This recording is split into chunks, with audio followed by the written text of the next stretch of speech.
Bonjour, content de vous retrouver ce matin. Donc, nous sommes jeudi dans le studio de freedom.fr comme tous les jeudis matins. Et aujourd'hui, notre invité, c'est Jean-Luc Poudroux. Jean-Luc Poudroux, qui est un homme politique quand même très connu à La Réunion, même s'il y a eu une parenthèse à un moment donné. Mais Jean-Luc Poudroux a été maire de Saint-Leu de 1989 à 2008. Il a été président du conseil général. À l'époque, on disait conseil général, maintenant c'est conseil départemental. Donc, il a été le président de 1998 à 2004, pardon, et il a été conseiller municipal à Saint-Leu, et ensuite maire. Donc voilà. Et depuis septembre 2018, c'était une législative partielle, suite à la destitution de Thierry Robert, le député sortant par le Conseil constitutionnel, Jean-Luc Poudroux a été élu député de la 7e circonscription, député de La Réunion, élu dans la 7e circonscription. Monsieur le député, bonjour. Bonjour, monsieur Montrouge. Merci d'être avec nous. Ben, c'est moi qui vous remercie. Bonjour à toutes et à tous. Alors, on parle très rapidement des municipales. Enfin, très rapidement, non. J'ai une question incontournable. Vous êtes candidat ou pas au municipal de Saint-Leu? Je l'ai dit au cours de la campagne des législatives, je l'ai redit à maintes reprises, je ne suis pas candidat à l'élection municipale de 2020 à Saint-Leu. D'accord, donc il y a eu manifestement une incompréhension parce que même il n'y a pas longtemps, votre suppléante est montée au créneau, elle s'est fendue d'un courrier assez incendiaire d'ailleurs, en disant que oui, vous êtes un manipulateur, ou déjà sur la Carriette sans souci, on va y revenir, et sur les municipales de Saint-Leu. Je laisse ma suppléante à ses déclarations. Je ne vois pas à quel moment j'ai pu exprimer le contraire de ce que je vous ai dit tout à l'heure. Donc je dirais Graziella et compagnie inventent des choses. Graziella Vergoz, elle s'appelle, mais vous dites et compagnie parce que vous pensez qu'il y a des gens derrière? Oh oui, parce que vu le contexte, je me pose vraiment des questions. Puisque cette affaire de carrière, on va l'aborder tout de suite, puisqu'elle a mis en avant trop c'est trop. Oui. C'était pendant toute la campagne. J'ai dit que j'étais contre la carrière de Bois-Blanc. J'étais aux côtés de la population des Avirons, de l'Étang Salé et de Saint-Leu. Donc j'ai exprimé mon opposition à l'ouverture de cette carrière. Donc je fais jouer à la carrière de Bois-Blanc. Donc j'ai exprimé cette solidarité et j'ai dit que je faisais une proposition, une alternative. Si j'ai exprimé cette alternative, c'est que j'avais connaissance qu'il y a un terrain sur le territoire de la commune de Saint-Paul, rive gauche de la rivière des Galets, qui pourrait faire l'affaire. Depuis cette période d'élection, j'ai approfondi un peu le sujet. Et au vu de ce qui se passe par rapport à Bois-Blanc, par deux fois, le Conseil d'État a dit non, donc arrêté du préfet annulé. Je me dis que la solution des galets de Madagascar, ça passe pas non plus. Pour Maurice, ça va encore moins passer. Pour une simple raison, c'est que dans le cadre des marchés publics, on a bien fait le distinguo. Il y a une partie viaduc, on va dire que c'est les multinationales, et de l'autre côté, même ces multinationales, mais au moins on a les transporteurs qui peuvent travailler du fait qu'ils transportent les galets dans le cadre de la mise en place de la digue. Donc, Bois-Blanc, pour moi, c'est terminé. Même si monsieur le préfet fait une mise à jour du schéma départemental des carrières de 2010 qui prévaut aujourd'hui, à mon sens, les carottes sont cuites. On dit en créole jamais 203. Donc la troisième fois sera aussi scellée du même sort. Vous n'y croyez plus, vous, carrière de Bois-Blanc? Moi, je ne veux pas de la carrière de Bois-Blanc. Mais bon, c'est pas seulement Jean-Luc Poudroux. Donc il faut qu'on retrouve la raison. D'autre part, toujours concernant la carrière de Bois-Blanc, la mise à jour du schéma lancé par monsieur le préfet, ça a du plomb dans l'aile. Pourquoi? Parce que le terrain est un terrain agricole. Donc ce sont des intérêts protégés. En commission d'aménagement foncier, commission départementale d'aménagement foncier, en mai 2019, la vente par le propriétaire à la SCPR a été refusée. Ça veut dire quoi?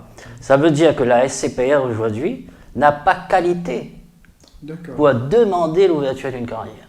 Nous sommes en terrain agricole, c'est la commission qui décide et elle a décidé le refus de la vente par le propriétaire à la SCPR. Donc, moi je vois mal comment Bois-Blanc demain pourrait prospérer. Concernant la carrière de Sans Souci, que je propose, je ne suis pas le premier à faire cette proposition. Je n'étais pas. Il y a Vanessa Miranville, qui à l'époque où elle était candidate, avait dit que les lataniers c'était non. Et puis, elle a dit après que finalement, alors quand elle a dit non, elle a dit vous avez un terrain qui est super à la rive gauche de la rivière des Galets, c'est le terrain en question. D'accord. D'accord, donc il y a déjà eu cette proposition. Et puis, tout le monde sait qu'aujourd'hui, Vanessa Miranville est favorable à la carrière des lataniers. Oui. Alors moi, j'aime toujours plaisanter, je me dis que je ne sais pas si elle va faire carrière. Oui. Parce que un revirement comme ça, il faut pouvoir l'expliquer. Sur la carrière de Sans Souci, je ne dis pas que c'est sans souci qu'on va y arriver. Mais je veux rassurer quand même les habitants de Sans Souci, parce que nous sommes dans le lit de la rivière des Galets. Alors certains vous disent le lit, on ne fait rien dans le lit. Oui. Non, il faut expliquer. Il y a le lit mineur, là où l'eau coule tout le temps. Après vous avez le lit moyen, après vous avez le lit majeur, après vous avez le lit majeur exceptionnel quand il y a de grosses crues. Après vous avez les versants, après vous avez les îlettes et après vous avez les remparts. Et en l'occurrence c'est le rempart Sans Souci. Donc si carrière il y a demain, nous sommes au moins bas à 420 mètres en dessous de Sans Souci. Et on est à 1300 mètres en dessous, au plus haut. Donc, en termes de nuisance, il n'y a pas de problème. D'accord. Mais c'est sur le territoire du parc national aussi? Oui, il y a une partie. Alors, sur les 77 hectares, vous avez une partie qui se situe dans le cœur du parc. Oui. Et moi, j'apprends, je découvre. Moi, j'aime bien chercher. Et quand je regarde les capacités d'un préfet, les possibilités qu'il a pour ouvrir une carrière, à partir du moment où il y a un gisement qui est reconnu, en l'occurrence un gisement alluvionnaire et un gisement de roches massives, à partir de ce moment-là, le préfet a une attitude, je dirais, s'il y a gisement, il faut vraiment qu'il y ait des inconvénients majeurs, des choses à protéger. Si il y a des choses à protéger et qu'on arrive à compenser par des mesures, par exemple de mise en valeur. Aujourd'hui, sur ce terrain, il n'y a que des espèces invasives, il n'y a pas de plantes endémiques, on n'a pas de biodiversité, on n'a rien à protéger sur ce terrain. Il n'y a pas d'habitation non plus comme à Bois-Blanc. Il n'y a pas d'habitation. Donc, en plus, on est à proximité de la nouvelle route du littoral. On est à proximité de la future ville de Saint-Paul, l'éco-cité. À Saint-Paul, on est à 4 km. Donc, je ne vois que des avantages à cette proposition. C'est du sérieux. Maintenant, il faut de la bonne volonté. J'ai rencontré le président du parc, M. Daniel Gontier, qui ne va pas s'opposer, sauf qu'il me dit il aimerait que ce soit l'État qui prenne l'initiative. J'ai rencontré son directeur, j'ai rencontré son directeur adjoint. Bon, on a échangé. Moi, j'ai mon point de vue. Après, je ne suis pas... Mais est-ce que vous avez rencontré le préfet? Bien sûr, j'ai rencontré rencontré monsieur le préfet, donc je lui fais part de cette proposition. Il m'a envoyé vers la DEAL, mais bon, quand je suis arrivé avec la DEAL, il se posait la question de ce que j'étais venu faire là. En gros. Parce que eux, ils vont examiner un dossier quand le dossier est déposé, ce qui n'est pas le cas. D'accord. Donc voilà, moi je disais, je venais uniquement pour que vous me disiez si vous voyez des contraintes énormes pour qu'on ne puisse pas aller vers cette solution. J'ai rencontré monsieur le président du conseil régional, puisque à l'époque, je lui avais dit aussi dans la campagne que moi j'étais défavorable à la carrière de Bois-Blanc, mais que je faisais la proposition, donc j'avance. J'ai rencontré monsieur le président du conseil départemental. Pourquoi? Parce que le terrain en question, l'accès peut se faire par une ancienne route départementale. D'accord, le chemin Lambert, voirie désaffectée. Nous avons eu l'autorisation de monsieur le président du conseil départemental. On peut aussi, et là ça gêne personne, on peut aussi avoir demain une autorisation d'occupation temporaire avec l'État pour traverser le lit de la rivière des Galets. Ce sera encore plus facile. Nous avons rencontré monsieur le maire de Saint-Paul par 2 fois. Tout à l'heure, ce sera la 3e, mais cette fois avec les services, pour qu'on puisse, comme dans beaucoup d'autres communes, que son zonage N au niveau du plan local d'urbanisme puisse autoriser les carrières. Puisque dans le schéma départemental des carrières de 2010, vous avez 13 carrières qui sont en zone N.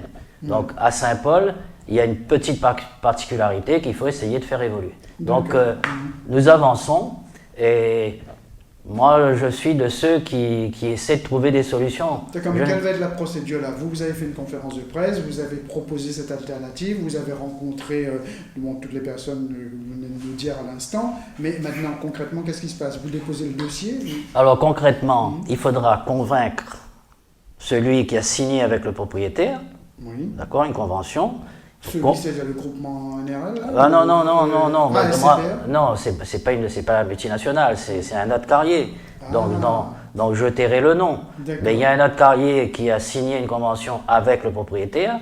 Il faut que lui, maintenant, ce carrier-là, il ose, si je puis dire un peu, vu qu'on est en train d'essayer d'enlever les barrières qui peuvent freiner un carrier, parce que faire les études existent déjà.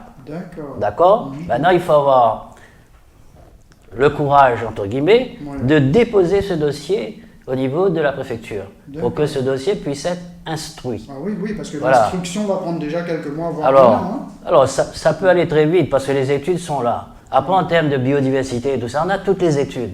Vous savez, M. Monrouge, quand, par exemple, M. le préfet sort un on va dire un PPRN, un plan de protection contre les risques naturels, que ce soit glissement de terrain, que ce soit inondation. Vous êtes propriétaire.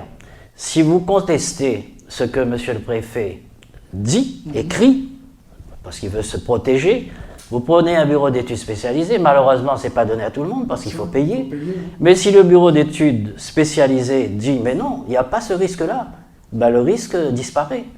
Monsieur le préfet, je prends l'exemple sur la commune de l'Entre-deux. Par 4 fois, le PPRN a été modifié. Parce que, au fur et à mesure de l'avancée des études, monsieur le préfet est obligé de changer la donne. Donc, pour ce qui concerne la carrière de Sans Souci, c'est la même chose. Vous avez un bureau d'études qui a étudié tout ce qu'il y avait comme situation. On ne trouve rien à protéger, parce que quand vous voulez protéger, ça veut dire qu'il y a quelque chose de spécial à protéger. Le propriétaire qui est concerné par un périmètre, en l'occurrence le cœur en partie du moins, il faut qu'il y ait vraiment quelque chose de spécial.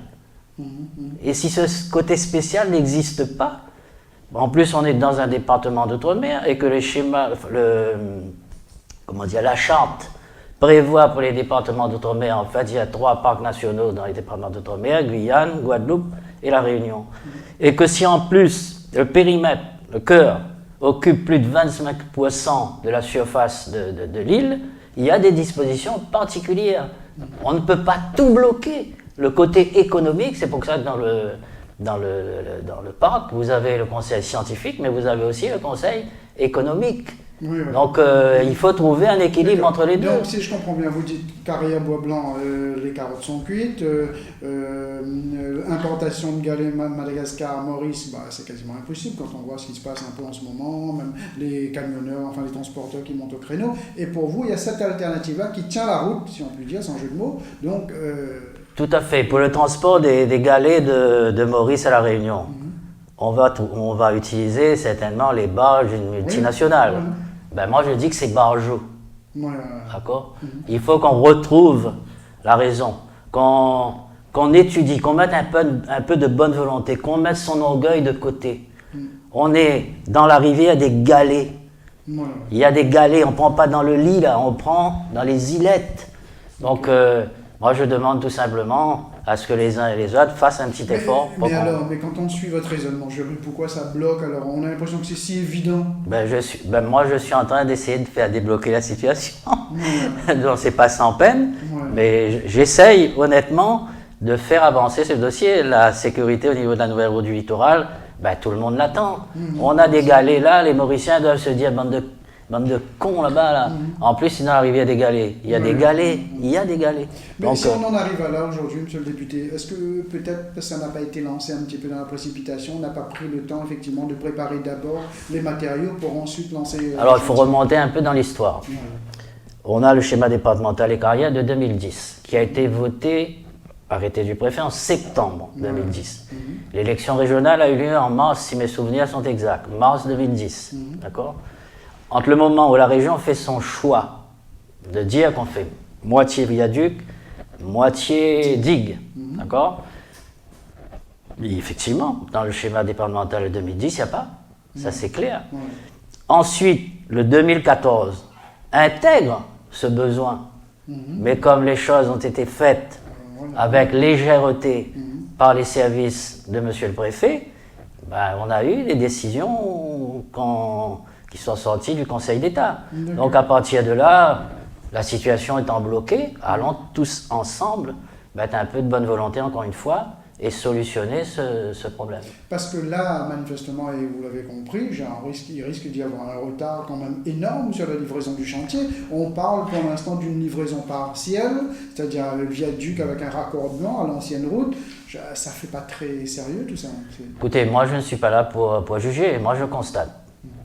J'ai fermé ma bouche à partir du moment où j'ai quitté le monde politique, c'est-à-dire en 2015. En mars 2015, j'ai démissionné de mon poste de conseiller municipal, il y a un jeune qui m'a remplacé.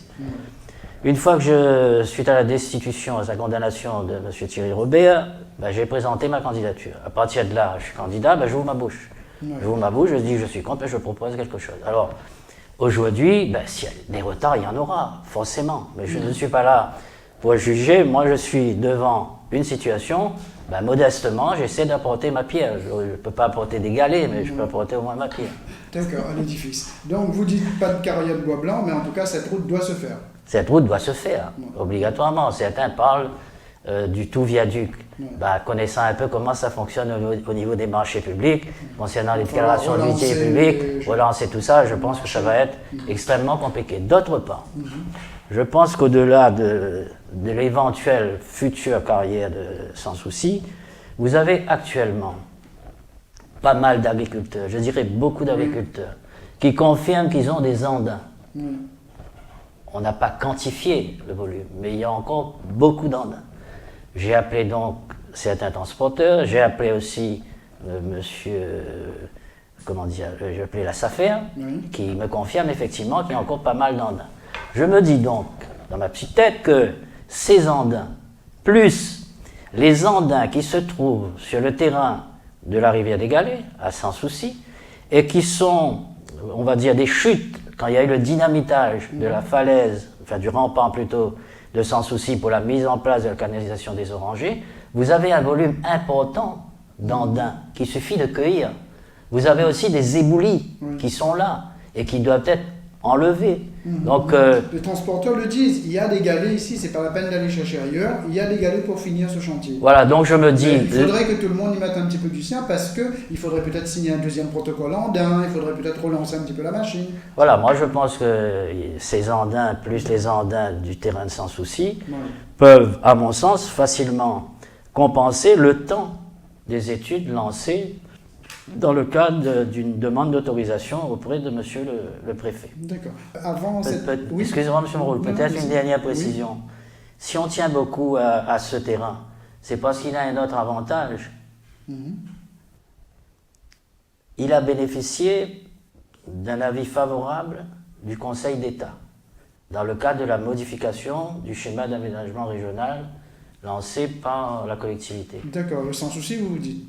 Tout à fait, tout à fait. Donc peut-être que le propriétaire n'a pas fourni tous les éléments réclamés en complément de ce dossier, mais je veux dire qu'il y a tous les avantages. En tout cas, on a, je dirais, tout ce qu'il faut pour qu'ensemble, encore une fois, on arrive à trouver la solution. Mais maintenant, vous dites aussi, si le carrier ne dépose pas le dossier, ben, comment on fait? Voilà. Je pense que le propriétaire ne va pas attendre 107 ans. Ben oui. D'accord? Le propriétaire va dire à monsieur le carrier en question, soit vous bougez, soit vous ne bougez pas. Oui, il faut laisser la place à oui, si vous ne bougez pas, il faudra trouver un autre carrier. Vous savez que dans ce domaine-là, les carriers sont très solidaires. Je n'ai pas besoin de vous faire un dessin. D'accord? Et je suis persuadé que si la SCPE maîtrisait ce terrain, je pense que depuis longtemps, ça aurait été ouvert. Oui, d'accord. Parce que la SCPE a expertisé ce terrain et l'a trouvé excellent. D'accord, mais sauf que ce n'est pas la SCPE qui est dessus. Pour l'instant. Il faut croire que la SCPI n'a pas su négocier avec le propriétaire. Moi, je n'en sais pas plus. Hein. Moi, je sais que la SCPI avait des vues sur ce terrain, mais ça ne s'est pas concrétisé. Ouais. Ok. Alors, en tout cas, monsieur le député, avant cette prise de parole publique, notamment sur la carrière Sans Souci, on ne vous avait pas beaucoup entendu depuis votre élection septembre 2018. Et il y en a qui disaient que vous êtes un député très discret. Il y en a un peu plus méchamment qui disaient que vous êtes un député fantôme. Comment vous réagissez à cela? Je ne communique pas beaucoup. Ça, c'est vrai. Dès mon élection, on a eu la crise des Gilets jaunes. Oui. Où beaucoup de Gilets jaunes disaient aux élus, vous la fermez. Bon. Moi, j'ai plutôt retenu ça, moi. Donc, pendant quelques mois, pas besoin de communiquer, je peux travailler sans faire du bruit. C'est un peu comme ça. Donc, je découvre le mandat, qui est un mandat particulièrement difficile. Ça n'a rien à voir avec la gestion d'une collectivité. Moi, par rapport à tous ces textes-là, parfois, ils perdent l'air. Il faut dire. J'ai pas eu une formation universitaire ailleurs, donc collectivité, oui. Là, c'est plus difficile. Donc, j'ai à apprendre. Après, le partage entre l'Assemblée nationale et la circonscription, il faut aussi trouver un équilibre. Que je n'ai pas encore trouvé, ça fait 1 an que j'ai été élu. Donc, oui, je suis discret, un peu trop. Au niveau de l'Assemblée nationale, prise de parole, question gouvernement, nous sommes dans un groupe de 100. Oui, alors, pour apparenté, voilà, moi je suis apparenté, moi. Mes pogas, ils sont comme intérieurs, les pogas, ils autour. Pour prendre la parole, là. Avant, c'est pas comme Jean-Luc Rapneau qui est dans un groupe de députés. C'est un peu plus compliqué. En plus, à La Réunion, on est 4 dans le groupe. Il y a David Lorion, Nathalie Bassia et Nadia Ramassani. Et vous? Voilà, donc en termes de prise de parole, voilà. Donc c'est la raison pour laquelle on ne vous voit pas trop souvent à la tribune. Après, l'autre circonstance, je dirais atténuante, c'est que depuis le mois de janvier, je fonctionne avec un collaborateur parlementaire en moins. Donc il est en congé de maladie, et tout le temps que je n'aurai pas remplacé ce parlementaire, je boite. Je le reconnais humblement. Donc moi je dis à ceux qui ont voté pour moi, à toutes les électrices et tous les électeurs, vous avez fait 59%, on rappelle. Que le mandat, ça dure, pour cette fois, ça va durer. Jusqu'en 2022, là. Voilà, jusqu'en 2022. Donc, qu'on me juge sur ce que j'aurai comme résultat à la fin de mon mandat. Donc, effectivement, actuellement, je ne peux pas me dire que je me sens à l'aise, non. Je sais que je dois faire mieux. Alors, si je devais me noter, je dis peut faire mieux. Mais concrètement, depuis votre élection et depuis que vous êtes à l'Assemblée nationale, qu'est-ce que vous avez fait? Vous avez pris vos marques, vous avez essayé de comprendre un petit peu la... Voilà, d'abord il fallait mettre en place la permanence parlementaire qui se trouve à Saint-Leu, au 129 rue Général Lambert, téléphone 02 62 54 41 38. J'aurai l'occasion d'envoyer un petit mot à toutes les électrices et à tous les électeurs de la circonscription pour leur dire, pour donner quelques éléments, et puis aussi ce que j'ai pu signer comme je dirais, un co-signataire d'amendement, ce que j'ai pu défendre, soit au niveau de la délégation Outre-mer, soit au niveau des commissions. J'aurai l'occasion de faire un petit bilan. C'est vrai qu'il y a un gros travail en coulisses. Tout à fait. Tout à fait. Donc, je suis conscient que je dois faire mieux, que je dois communiquer davantage. Et je me suis engagé notamment sur l'alternative à la carrière de Bois-Blanc, donc je suis dedans. Je me suis engagé aussi par rapport au risque requin. Je pense qu'il y a un gros travail à faire. Un élément nouveau aujourd'hui, c'est la leucose bovine. On ne peut pas laisser les choses en l'état. Donc, je donnerai de mon maximum pour faire avancer les choses. Après, en termes d'amendement, je ne rêve pas. Ça va être exceptionnel si demain il y a un amendement pour drogue. Je compte bien parce que je me dis que, entre autres engagements que j'ai pu prendre pendant la campagne, c'est quelque chose qui n'est pas respecté ni par le code civil ni par le code de l'expropriation. C'est le prix fixé, l'indemnité fixée quand il y a expropriation. Dans ces deux codes, on vous dit qu'on fait fi du droit de propriété parce qu'il y a justement l'intérêt public, donc déclaration d'utilité publique. Par rapport à ça, on peut vous exproprier. Et on dit aussi dans ces deux codes que vous devez être indemnisé à un juste prix. Le juste prix n'est pas respecté par l'État. Et l'Europe a déjà condamné la France pour un non-respect de ces codes. Puisque le juste prix, c'est quoi? On vous prend votre terrain, on vous donne 10 000 euros. Si avec ces 10 000 euros, vous voulez acheter un terrain à côté et que vous devez payer 100 000, ben, ce n'est pas le juste prix. Donc le juste prix, c'est une juste indemnisation. Donc ça, c'est aussi, ça fait partie des engagements que j'ai pris et j'essaierai de faire aboutir. En métropole, ils sont beaucoup moins concernés, les territoires sont vastes. Chez nous, n'importe quelle collectivité va faire un aménagement, il y a toujours un propriétaire quelque part. Et c'est cette injustice qu'il faut, en tout cas, essayer de supprimer. D'accord. Les minutes passent très vite, monsieur le député. Il nous reste à peu près 5 minutes. Je reviens à Saint-Leu pour parler des municipales. Vous ne serez pas candidat, vous l'avez dit, mais il y aura pas mal de candidats. Il y en a qui sont déclarés déjà, j'ai entendu, Joanne Guillou, Gérard Indiana, une dame aussi, Sandrine Lambert-Mareuil, je crois. Il y a le maire sortant. On a entendu parler de Thierry Robert, mais bon, là, on ne sait pas trop. Mais vous, quel sera votre positionnement ? Alors d'abord par rapport à Thierry Robert. Moi je ne suis pas candidat, je ne serai pas candidat, mais lui non plus. Oui. Lui, il est en train de bluffer là. Bluff, ouais. C'est du bluff. Donc il va peut-être soutenir sa spécialiste de l'aménagement, Karine Labeneza. Ah d'accord. Ah ben je pense qu'il va la soutenir. Aujourd'hui, je ne peux pas être, demain apporter mon soutien à la candidate ou au candidat de Thierry Robert, parce que la politique qui a été menée ne me convient pas du tout. Quand on pense aux seuls propriétaires qui ont demandé un déclassement de terrain, promis depuis 2007, depuis le temps qu'il était candidat. Aujourd'hui, on est en 2019.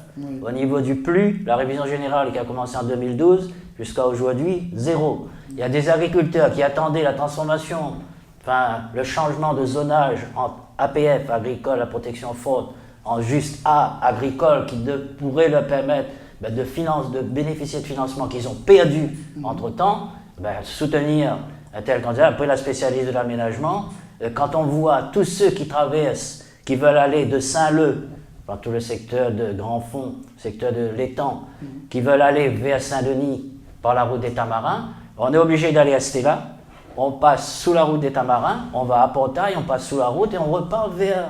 Alors que depuis la mise en place de la route des Tamarins, nous avons demandé à l'époque 3 échangeurs complets. On a obtenu 2,5. Un à Colimaçon, un à Portail et un demi à Stella. Et le complément, les réserves foncières sont là, le complément c'était le demi-échangeur tourné vers le nord à partir du chemin Ténor. Alors, monsieur Thierry Robert et sa spécialiste de l'aménagement, j'insiste parce qu'en termes d'aménagement, je pèse le mot, en termes d'aménagement c'est un crime. Je ne parle pas de crime ailleurs, mais un crime d'aménagement. Donc, tous ces automobilistes qui sont obligés d'aller de l'autre côté, ils auraient pu tout simplement passer par le chemin Ténor et accéder à la route des Tamarins pour aller vers le nord. Et tout ça, ça a été négocié avec CBO pour que, on ne fasse plus d'échangeurs. Parce que la commune devait mettre 500 000 € et tout le reste devait être mis par CBO. Alors ils ont changé la donne, puisque la ZAC Roche-Café du chemin Ténor avait prévu dès le départ, et je pense même que les premiers propriétaires, ceux qui ont acheté avec CBO, ils avaient comme prévision de pouvoir aller vers le nord en passant par le demi-échangeur à créer. Donc aujourd'hui, c'est terminé. Ne serait-ce que pour ces 2-3 raisons-là, faire voter pour le candidat ou la candidate de Thierry Robert, c'est niet. Pour ce qui concerne les autres, on a connaissance Est-ce que vous considérez Bruno Domaine, le maire sortant, comme le candidat de Thierry Robert aujourd'hui? Ah non, vu ce qui se passe, non.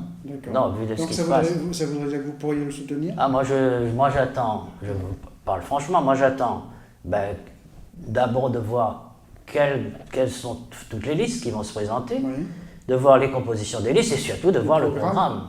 Après, je me ferai une idée de là où je dois apporter mon soutien. Une question générale, concernant les municipales, et notamment la droite, est-ce que vous n'avez pas l'impression qu'il s'agit d'une guerre entre 2 ténors de la droite aujourd'hui, Michel Fontaine dans le sud, Didier Robert dans le nord? Je ne peux que constater que c'est vraiment dommage. Donc, j'ai réussi au cours de l'élection législative, à mettre les deux autour de moi. Et moi, je rêvais un peu, je me dis peut-être que j'irai un peu plus loin dans cette démarche de rapprochement de Didier Robert et de Michel Fontaine. Mais pour l'instant, on est à 6 mois des municipales. Pour l'instant, je ne suis pas arrivé à... je dirais, à quelque chose de très porteur. Mais bon, je ne désespère pas. Après, je ne suis pas naïf non plus. Ça ne va pas être évident. Je pense qu'il faut qu'on retrouve un peu la raison, parce que j'ai entendu certains dire qu'il y aura pas mal de cadavres. Donc, et puis quel exemple on donne à nos supporters, à nos électrices, à nos électeurs. Il faut qu'on ait un minimum d'union, même si sur certains dossiers on peut ne pas être d'accord. Mais il y a quand même, globalement, un projet qui ne doit pas être clivant. On doit pouvoir s'entendre, on s'est entendu. Il y a tellement S'il n'y a pas d'union municipale, vous pensez que ces municipales pourraient conditionner les régionales et les départementales Je pense que tout est lié. Ça ne veut pas dire que le résultat va être... impacté. Ça va impacter, forcément. Après, au niveau de ces élections-là, on a eu la crise des Gilets jaunes. Il pourrait aussi y avoir quelques surprises. Donc, c'est sûr que ça va être déterminant. Vous avez commencé votre carrière politique, vous étiez à UDF, d'accord, et après vous êtes passé à l'UMP, vous étiez même le secrétaire départemental à un moment donné, là vous êtes aujourd'hui apparenté LR à l'Assemblée nationale, mais vous êtes aussi Objectif Réunion, je crois, au Didier Robert. Non, moi je n'ai, depuis que j'ai quitté le poste de secrétaire départemental de l'UMP, je n'ai pris aucune carte. Avec un quelconque parti. Et à l'époque, si je n'ai pas donné suite, parce que vous êtes secrétaire départemental de l'UMP, vous partez, vous ne faites pas de bruit, bah oui, parce que je dis dans un parti politique, si on est dans un parti politique, il faut de la discipline. Soit on est discipliné, soit on ne l'est pas. Si on ne l'est pas, et que c'est un coup comme ça, ben je dis non, c'est pas la peine. Donc aujourd'hui, je suis de droite, tout le monde est au courant de mon appartenance politique. Maintenant, je suis apparenté au groupe LR. Je vote la plupart du temps avec le groupe, mais il nous arrive pas seulement moi, il nous arrive de voter différemment parce que ça ne nous convient pas. Mais justement, vous êtes de droite, vous venez de le dire, vous l'êtes depuis que vous êtes engagé en politique, mais que pensez-vous, ça va être ma dernière question parce que le temps passe très vite, de voir tous ces gens de droite qui aujourd'hui basculent en marche du côté de Macron?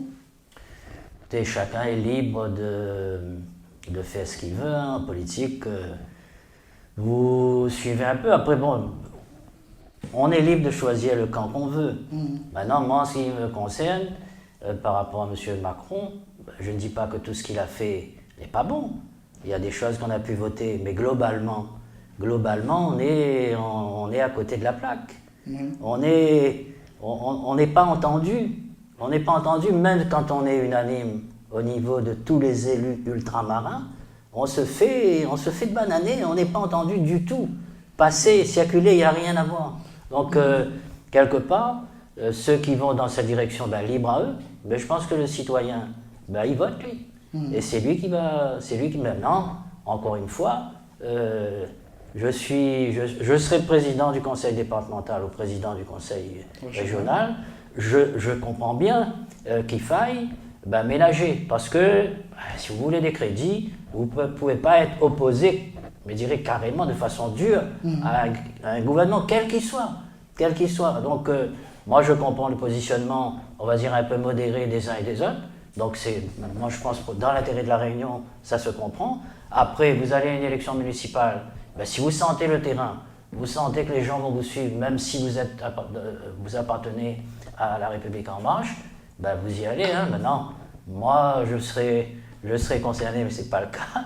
Je ne m'y aventurerai pas. D'accord. Et là, ça va être vraiment la dernière parce que ça m'est sorti de la tête. Et vous me disiez à l'instant qu'avec ce président-là, on n'est pas entendu. Vous regrettez Jacques Chirac? Je regrette Jacques Chirac parce que Jacques Chirac, c'était quelqu'un de chaleureux. C'était quelqu'un qui vous mettait à l'aise. C'était quelqu'un, quand il vous connaît, il vous appelle par votre prénom. Donc cette chaleur-là... Il était vraiment accessible, lui, comme président de la il était accessible, c'est un bon monde, comme on dit. Et là, vous pouviez défendre effectivement les dossiers. Un bon vivant, c'est quelqu'un avec qui vraiment on échangeait, mais vraiment de façon très, très, très facile. Bon, on voit aussi que les Français l'apprécient, l'outre-mer encore plus. Donc moi, je dis bon courage à son épouse, et puis à tous les membres de sa famille, à tous les proches. À La Réunion, on a beaucoup qui aiment Jacques Chirac, donc qui repose en paix. Et puis, bon courage encore à toutes celles et à tous ceux qui sont dans la peine aujourd'hui. Voilà, on termine sur ces mots. Merci Jean-Luc Poudroux, merci Monsieur le député d'avoir été avec nous aujourd'hui. On se retrouve quant à nous jeudi matin.